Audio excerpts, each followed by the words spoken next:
News पंच में सबसे पहले बात करते हैं पश्चिम बंगाल की फाल्टा विधानसभा सीट पर आज हो रहे पुनर्मतदान की। पश्चिम बंगाल में हाल ही में संपन्न हुए चुनाव जितने रोचक थे, उसी तरह का दिलचस्प मुकाबला आज फाल्टा विधानसभा सीट पर भी नजर आ रहा है।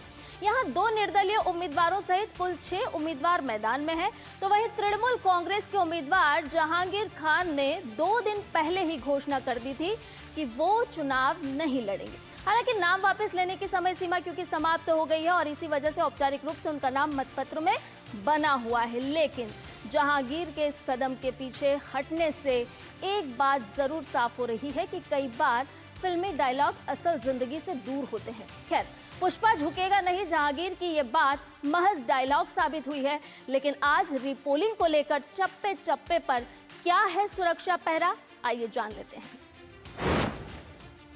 तो आपको बता दें कि फल्टा विधानसभा सीट को लेकर के आज हो रहा है पुनर्मतदान। पश्चिम बंगाल में फल्टा सीट पर दोबारा वोटिंग हो रही है और सुरक्षा के कड़े इंतजामात किए गए हैं। सभी 285 बूथों पर वोट डाले जा रहे हैं। हर बूथ पर कड़ी सुरक्षा है, सुरक्षा का कड़ा पहरा है। हर बूथ पर सुरक्षा को बढ़ाया गया है। केंद्रीय बल की 35 कंपनियां तैनात की गई है और इस बार पहले से 2 गुना सिक्योरिटी भी कर दी गई है, ताकि जिस विधानसभा क्षेत्र में मतदाता अपने मताधिकार का उपयोग करने के लिए पहुंच रहे हैं, तो वो भय मुक्त वातावरण में अपने मताधिकार का उपयोग कर सकें। हर बूथ पर नजर डालें तो हर बूथ पर 8 जवानों की ड्यूटी निश्चित की गई है। वहीं 30 क्विक रिस्पांस टीम भी तैनात की गई है और किसी भी प्रकार की अप्रिय घटना से तुरंत बचाव करने के लिए ये सुरक्षा दल तैनात हैं। शाम 6 बजे तक यहाँ पर मतदान होगा, तो इस बार पहले से ज़्यादा सुरक्षा इंतजामात किए गए हैं। सुरक्षा को और ज़्यादा बढ़ाया गया है और आपको बता दें कि पहले 29 अप्रैल को यहाँ पर वोटिंग हुई थी, लेकिन कई सारे बूथ पर गड़बड़ी की जानकारी निर्वाचन आयोग को सामने मिली और उसकी वजह से यहाँ पर जो पोल हुआ था, जो पोलिंग हुई थी, उसे निरस्त किया गया था और उसके बाद अब पुनर्मतदान करवाया जा रहा है। 60 बूथों में छेड़छाड़ के सबूत भी मिले थे निर्वाचन आयोग को और वहीं ईवीएम में बीजेपी के बटन पर टेप चिपका हुआ भी मिला था।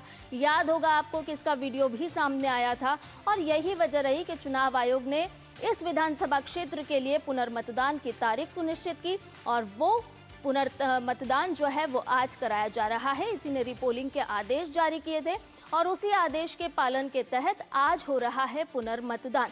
मतदाता अपने घरों से बाहर निकल रहे हैं, अपने मताधिकार का उपयोग कर रहे हैं। शाम 6 बजे तक वोट डाले जाएंगे।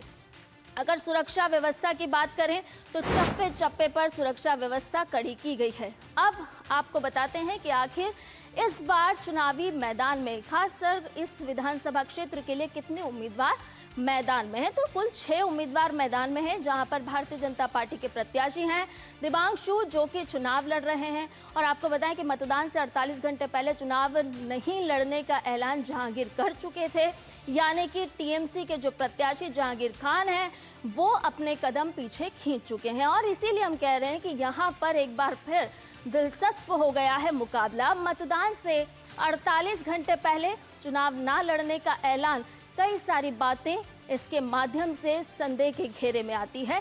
आखिर क्या वजह बनी कि जहांगीर ने चुनाव नहीं लड़ने का ऐलान कर दिया। हालांकि टीएमसी की बात करें तो पार्टी ने कहा है कि जहांगीर का ये अपना व्यक्तिगत निर्णय है, पार्टी का निर्णय नहीं है। अब नाम वापस लेने की डेडलाइन निकल चुकी थी और यही वजह रही कि प्रत्याशी का नाम आज जरूर मिलेगा मतदाताओं को, लेकिन खुद जहांगीर ने यह ऐलान किया था कि वो चुनाव मैदान में नहीं है, यानी कि चुनाव नहीं लड़ना चाहते हैं। 2 निर्दलीय उम्मीदवार भी अपनी किस्मत आजमा रहे हैं और कांग्रेस की अगर हम बात करते हैं तो कांग्रेस ने अब्दुल रजाक मुल्ला को मैदान में यहाँ पर उतारा है। तो साफ तौर पर ये विधानसभा चुनाव की जो रीपोलिंग हो रही है वो दर्शा रही है कि ये जो चुनाव हो रहे हैं वो मुकाबला कितना दिलचस्प हो गया है। अब ये तस्वीरें भी ज़रा देख लीजिए, क्योंकि ये पोलिंग बूथों से तस्वीरें सामने आ रही है जहां पर मतदाता कतार में खड़े हैं, लाइन में खड़े हैं, अपने मताधिकार का इस्तेमाल कर रहे हैं। घरों से बड़ी संख्या में एक बार फिर महिलाएं निकली हैं और तीसरी तस्वीर साफ तौर पर सिक्योरिटी के इंतजामात दिखा रही है। चप्पे चप्पे पर सुरक्षा व्यवस्था की गई है और साथ ही साथ शांतिपूर्ण मतदान की तस्वीर भी निकल करके सामने आ रही है, जो कि एक स्वच्छ लोकतंत्र को परिभाषित कर रही है। जी हां, शांतिपूर्ण तरीके से मतदान हो रहा है पश्चिम बंगाल के इस विधानसभा सीट पर, जहां पर होना था पुनर्मतदान, यानी कि फाल्टा विधानसभा क्षेत्र से ये तस्वीरें सामने आ रही हैं, जहां पोलिंग बूथों पर लंबी लंबी लाइनें लगी है, मतदाता घरों से बाहर निकल रहे हैं।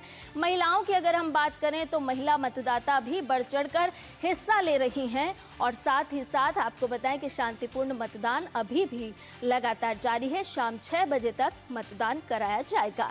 अब ताज़ा जानकारी ले लेते हैं। हमारे साथ हमारे सहयोगी संवाददाता सौरभ दत्ता जुड़ गए हैं और साथ ही साथ इस पूरे विषय पर खास चर्चा के लिए खास मेहमान प्रकाश चंडालिया जी भी जुड़ गए, जो कि संपादक है राष्ट्रीय महानगर का। आप दोनों का ही न्यूज पंच में बहुत बहुत स्वागत है। सौरभ, सबसे पहले ग्राउंड जीरो का अपडेट आपसे लेना चाहेंगे।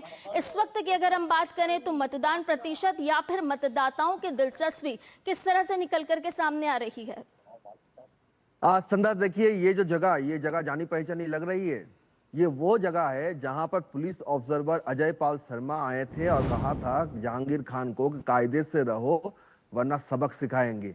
ये वो इलाका है और ये जो स्कूल है पास में, श्रीरामपुर पश्चिम दुर्गापुर प्राथमिक विद्यालय, ये जो स्कूल है यहाँ पर जहांगीर का बूथ है 190 और मेरे लेफ्ट साइड में जो यहाँ पे कंस्ट्रक्शन दिखा जा रहा है पेड़ के पीछे, वो घर है जहांगीर खान का। जहांगीर खान घर पर नहीं है और 190 नंबर जो बूथ है वहां पर सुबह से देखे भी नहीं है।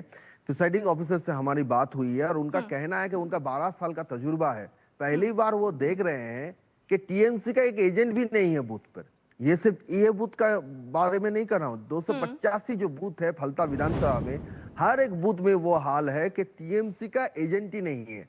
यानी 12 दिन हुए हैं सत्ता से गायब हुए टीएमसी को और 12 दिन में एजेंट नहीं मिल रहा है। 285 में एक भी एजेंट नहीं है। जहांगीर खान हट गए हैं, लेकिन टीएमसी के इतने बड़े तो वोट मशीनरीज है। अभी तक तो ममता बनर्जी, अभिषेक बनर्जी दावा कर रहे हैं कि उनके पार्टी वर्कर्स उनके साथ हैं।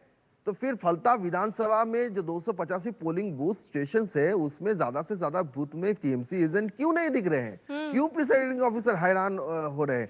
असल में ये कहना है कि यहाँ के डायमंड हार्बर मॉडल डर का मॉडल था, खौफ का मॉडल था।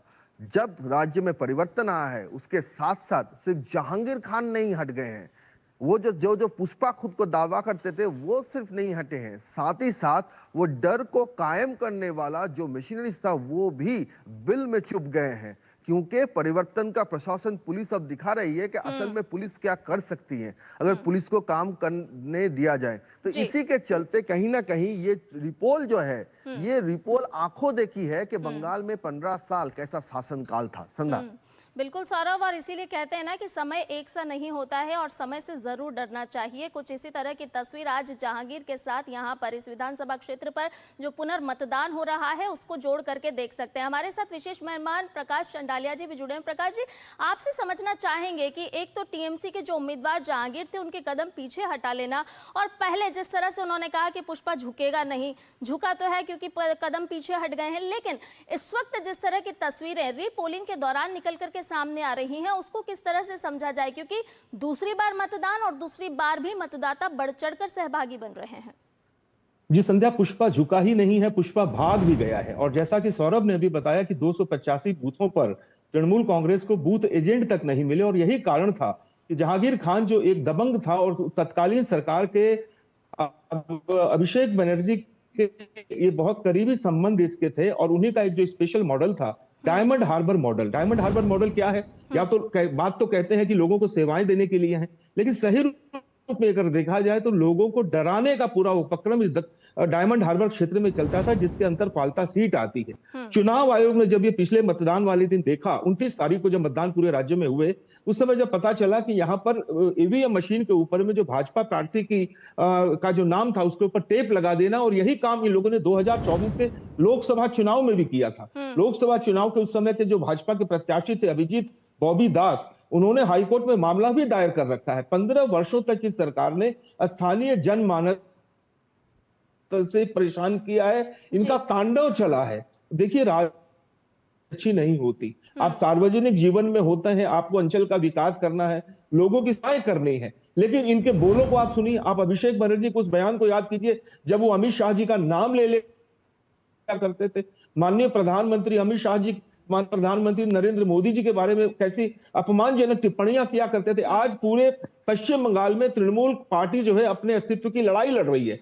कल इनकी पार्टी का एक कार्यक्रम था जिसमें इनकी पार्टी के 80 में से 46 विधायक तक उपस्थित नहीं थे। कई सांसद इनसे नाराज चल रहे हैं। और ये जो अभिषेक बनर्जी का जो बड़बोलापन था, जो उनके स्थानीय नेताओं को एक प्रकार से और ज्यादा उकसाया करता था और जिसका विपरीत असर जनता पर पड़ता था, जनता को डराने का काम, मतदान के दिन जनता बूथ पर न पहुंच सके, वही लोग पहुंच सके जो तृणमूल को वोट दे सके, ये उनकी राजनीति 15 वर्षों तक की रही है, जिसका अंत हो चुका है। इस विधानसभा चुनाव में भारतीय जनता पार्टी ने मॉडल का आपने जिक्र किया, तो वहीं पर भारतीय जनता पार्टी का भय बनाम भरोसे के मॉडल का भी यहाँ पर जिक्र करना होगा, क्योंकि भरोसे की जीत हुई है और यही वजह है कि जब आज पुनर्मतदान हो रहा है तो उसके पहले हम देखते हैं कि जहांगीर अपने कदम पीछे हटा लेते हैं। हालांकि पश्चिम बंगाल से और भी बड़ी खबरें हैं, हम अपने दर्शकों के साथ साझा करेंगे। आप दोनों ही विशेष मेहमान हमारे साथ जुड़े रहिए।